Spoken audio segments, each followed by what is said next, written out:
Well, I knew that there was a need and there was a market for quality and luxury wellness services. You know, after experiencing throughout the years going through different places and not getting quality services or not going into places where I really thought they considered the health portion or the wellness portion of services that we were being offered, I decided, I wanted, this is something that I was passionate about. I knew it was something that I would love to do. And I always say when you're passionate about something, it's something that you would actually do for free. So I think being able to offer wellness care and wellness services and get paid for it, that's just a plus. So I decided, why not? I started my own business. I decided to come here to New Jersey because the market was saturated in New York City. Every other corner you saw some type of wellness place or some type of nail salon or massage parlor. So I came out here, I did my research, and here I am in South Orange.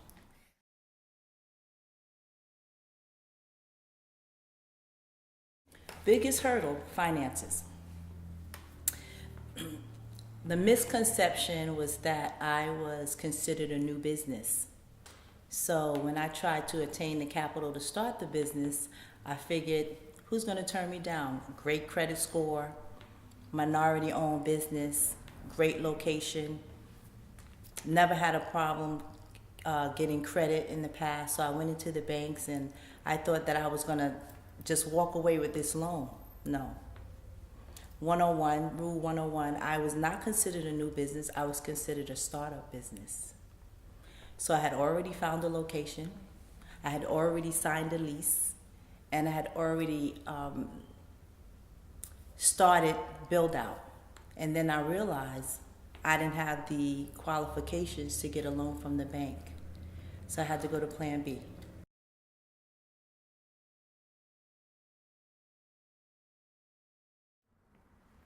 Well, the plus was that I did have great credit. And at the time when I started the business, I was debt free. So I ended up, not that I recommend this to anyone else, but I ended up starting my business with credit cards. Plus whatever capital I had saved in the event that I ran into some hurdles. So pretty much I finance Indulgence Day Spa on credit cards.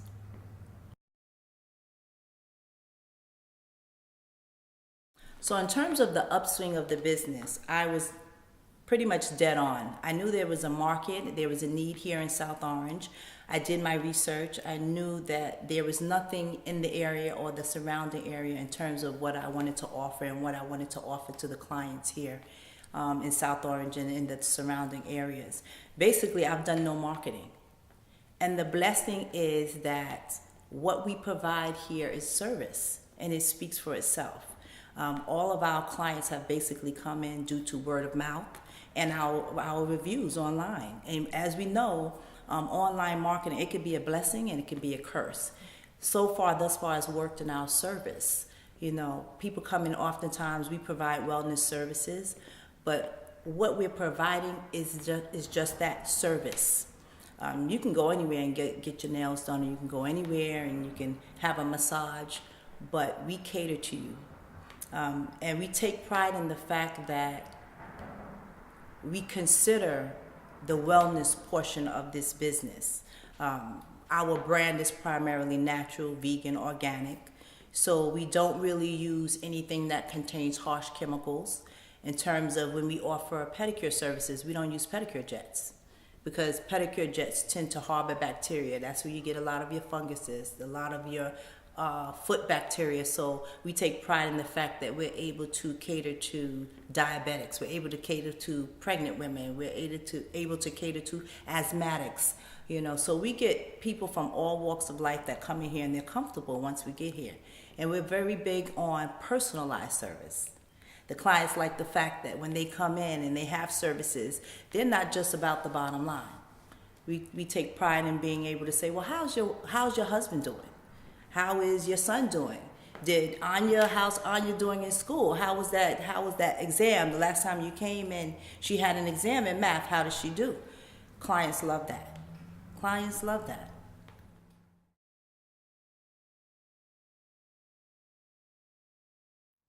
A tip for women who may feel that their time has passed and it's too late: it's never too late.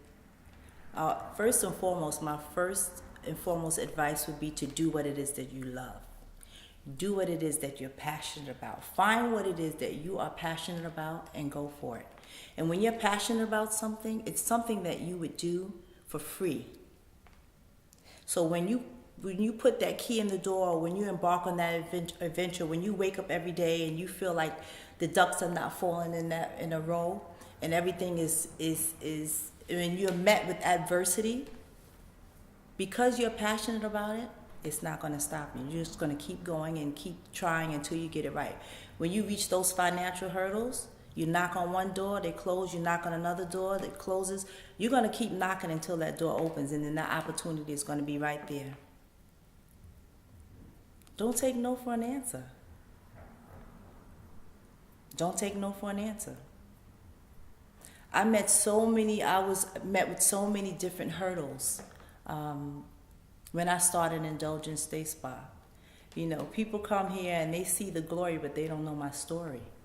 And there's always a story to be told. It always seems like everything just fell into place. But you have to persevere. You have to overcome those obstacles. Have the drive, have the ambition. Just because you're 40 doesn't mean life is over. 40 plus. Life, like I said, life for me began at 40. That's when I came into my own. That's when I knew what I wanted to do. And that's when I think I got that extra drive to just go after what it is that I wanted to do.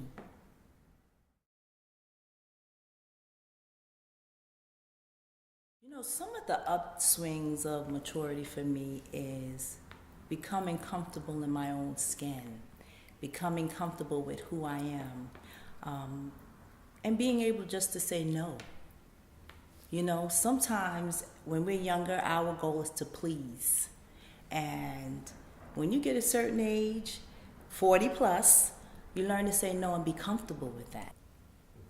I actually think life began for me at 40. You know, people see you get 20 years old, they think 40 is over the hill. Life really began for me at 40. I realized who I am and whose I am. I became very spiritually grounded. I was always in touch with my God, but I think I became even more spiritually grounded at 40. I became more appreciative for the little things. I became more appreciative for friendships. I became more appreciative for my health. I think one of the turning points in my life is when you start losing people that's 40, 41, 42, 43, and you thought that you had forever to live. When you're in 20s, when you're in your 30s, you just think tomorrow's always promised to you.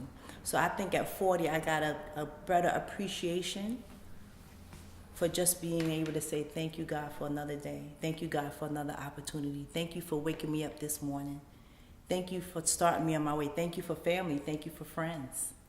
You know, I've gone through people in my life very close to me that I've lost in their 40s.